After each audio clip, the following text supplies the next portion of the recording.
नमस्कार, मैं कृष्णकांत अग्निहोत्री स्वागत करता हूं आपका आज की एक और विशेष वीडियो में।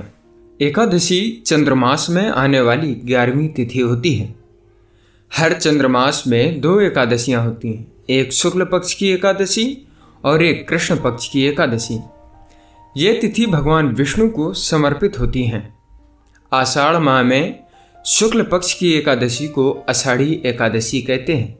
इसे देवशयनी एकादशी भी कहा जाता है और हरिशयनी एवं पद्मनाभा एकादशी के नाम से भी इसको जाना जाता है।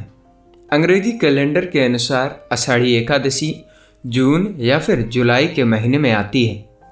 यह भगवान विष्णु का शयन काल होता है। पुराणों के अनुसार इस दिन से भगवान विष्णु 4 मास के लिए क्षीर सागर में शयन करते हैं, इसलिए इसको हरिशयनी एकादशी भी कहा जाता है और इसी दिन से चातुर्मास भी प्रारंभ होते हैं। दर्शकों, आज की इस वीडियो में हम आपको आषाढ़ी एकादशी की पूजा विधि और इसकी व्रत कथा एवं इसके महत्व के बारे में आपको बताएंगे। आप बने रहिए हमारे साथ इस वीडियो में अंत तक।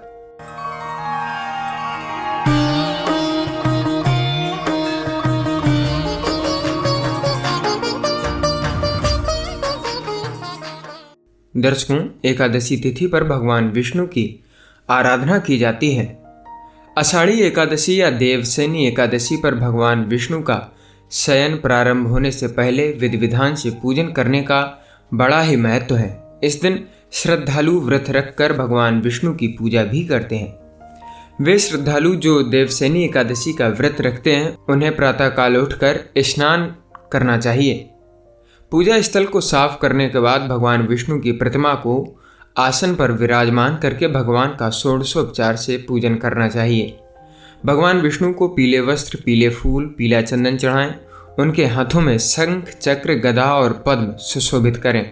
भगवान विष्णु को पान और सुपारी अर्पित करने के बाद धूप, दीप और पुष्प चढ़ाकर आरती उतारें और मंत्र के द्वारा भगवान विष्णु की स्तुति करें।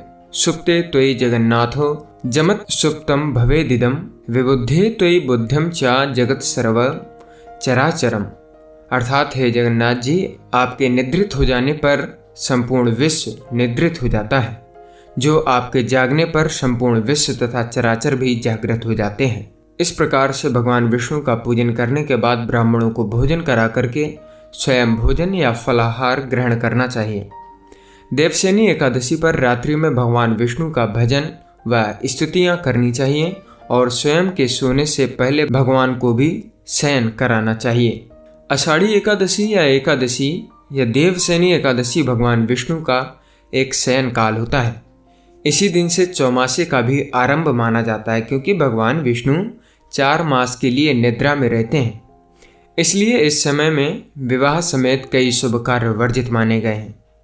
इन दिनों में तपस्वी भ्रमण नहीं करते हैं, वे एक स्थान पर रहकर तपस्या करते हैं। इन दिनों में केवल व्रज की यात्रा की जाती है, क्योंकि इन 4 महीने में पृथ्वी के समस्त तीर्थ व्रज में आकर निवास करते हैं। आषाढ़ी एकादशी के 4 माह के बाद भगवान विष्णु निद्रा से जागते हैं। इस दिन को प्रबोधनी एकादशी या देवउठनी एकादशी कहते हैं। बात आषाढ़ी एकादशी की चल रही है और इसी के साथ चातुर्मास भी प्रारंभ होता है, तो इसलिए हम आपको बता दें कि चातुर्मास में क्या करना चाहिए और क्या नहीं करना चाहिए। इसके बाद हम आपको आषाढ़ी एकादशी का पौराणिक महत्व और उसकी व्रत कथा बताएंगे। चातुर्मास के दौरान मधुर स्वर के लिए गुड़ नहीं खाना चाहिए। दीर्घायु अथवा पुत्र प्राप्ति के लिए तेल का भी त्याग करना चाहिए। वंश वृद्धि के लिए नियमित दूध का सेवन करना चाहिए। पलंग पर शयन नहीं करना चाहिए। शहद, मूली, परवल और बैगन भी चातुर्मास के दौरान नहीं खाना चाहिए। किसी अन्य के द्वारा दिया गया दही और चावल भी नहीं खाना चाहिए इस चातुर्मास के दौरान। अब आपको बताते हैं आषाढ़ी एकादशी का पौराणिक महत्व क्या है।